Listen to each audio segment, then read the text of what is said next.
Il y a 50 ans, jour pour jour, s'éteignaient à Colombey les deux églises, la flamme qui avait guidé la France dans ses heures les plus sombres et qui avait conduit les Français à retrouver une fierté qu'ils avaient perdue. Le général de Gaulle était un homme hors du commun. Si nous sommes nombreux encore à célébrer son œuvre et son action, un demi-siècle après sa disparition, c'est bien parce qu'au-delà de son temps, il aura marqué à tout jamais l'histoire des peuples et des nations. Son nom est et restera à travers les âges, associé à l'honneur et à la grandeur de la France, celle qui trouve ses racines dans plus de 1000 ans d'histoire. Lorsque l'on évoque le général de Gaulle, c'est bien entendu, avant tout, à l'homme du 18 juin que l'on fait surgir des mémoires. Celui qui a su dire non, celui qui a refusé la lâcheté de la collaboration avec l'occupant nazi, celui qui a rendu à la France sa place dans le concert des nations aux côtés des vainqueurs. De Gaulle, c'est aussi le fondateur de la Ve République, celui qui donna à la France des institutions solides qui lui permettent, aujourd'hui encore et depuis plus de 60 ans, de traverser les crises. De Gaulle, c'est aussi l'homme qui dépassa les partis politiques et qui parlait à tous les Français, sans aucune distinction. De Gaulle, c'est l'homme de la réconciliation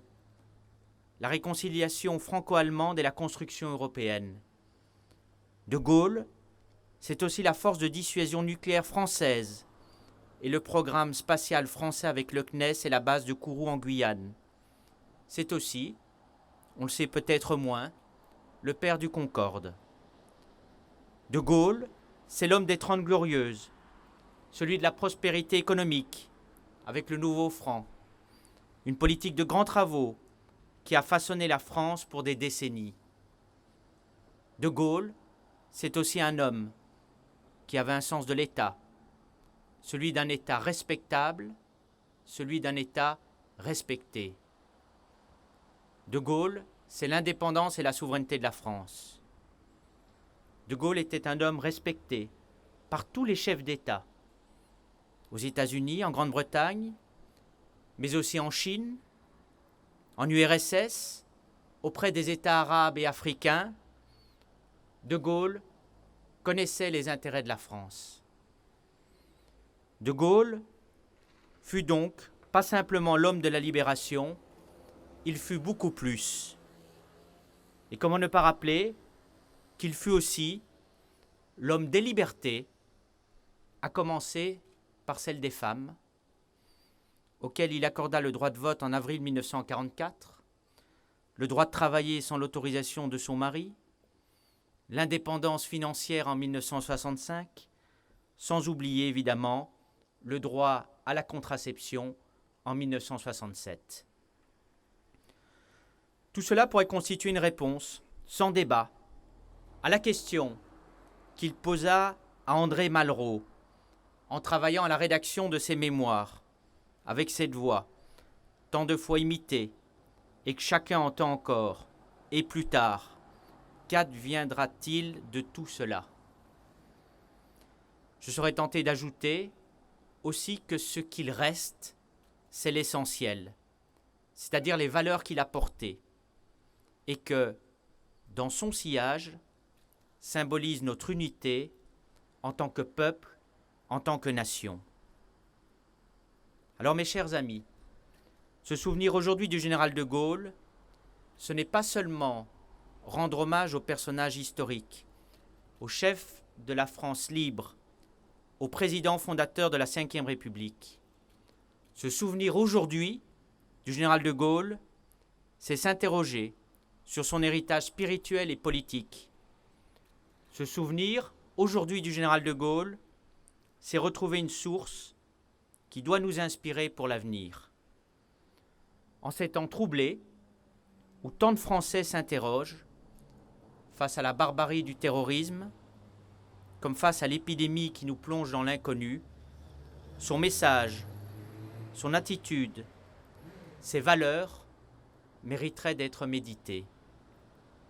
Voyez comme ces mots des Mémoires d'espoir sonnent justes lorsqu'il écrivait « Pour un pouvoir, la légitimité procède du sentiment qu'il inspire et qu'il a dû incorporer l'unité et la continuité nationale quand la patrie est en danger. » De même, lorsqu'il rappelait que l'État qui répond que la France est en charge à la fois de son héritage d'hier, de ses intérêts d'aujourd'hui et de ses espoirs de demain.